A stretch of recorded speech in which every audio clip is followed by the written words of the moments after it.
бір ханзаданың ақ шыныдан жасаған қымбатты құмырасы болыпты. Мұндай үлуде ғана кездесетін құмыраны Қытайдан алдырған десетін жұрт. Ханзада құмырада хош иісті, өте дәмді тағам ұстайды екен. Құмыра мойнының тарлығы сонша 3-4 саусақ зорға сияды.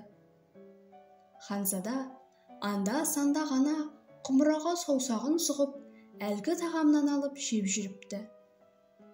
Ханзада есігінде Дзия деген кәрі қызметші жүріпті.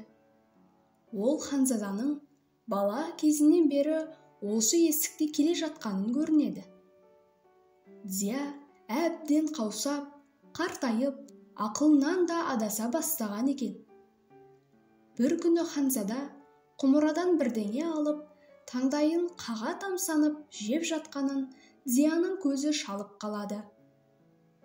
Мынау аса тәтті бірдеңе екен, деп ойлаған Дзия, шімірекпестен ханзадаға азғантай маған да берші дейді. Өй, бұл жай ғана нәрсе ғой, дейді іші қимай ханзада құмыраны қызметшіге ұсынып жатып. Дзия ханзадаға рахмет айтып, құмыраның аузына қолын апыл-ғұпыл сұғып жібереді.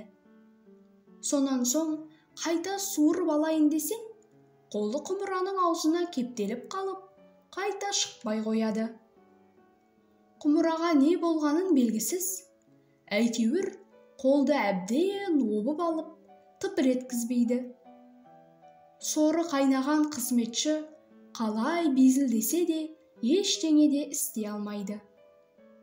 Неғұрлым қолын өзіне қарай тартса, құмыра соғұрлым оны қысқа түсетін тәрізді болады.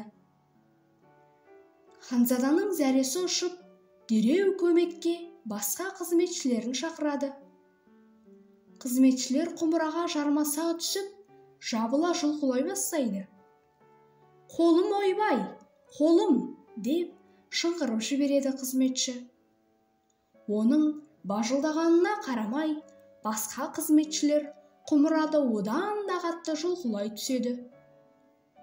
Сөйтіп тұрғанда салдыр еткізіп, құмыраның күл паршасын шығарады. «Алда құмырамай!» деп санын бір соғады боп-боз болған ханзада. «Хе-хе-хей, оның есесіне қолым аман қалды!» дейді қызметші қуана жымиып.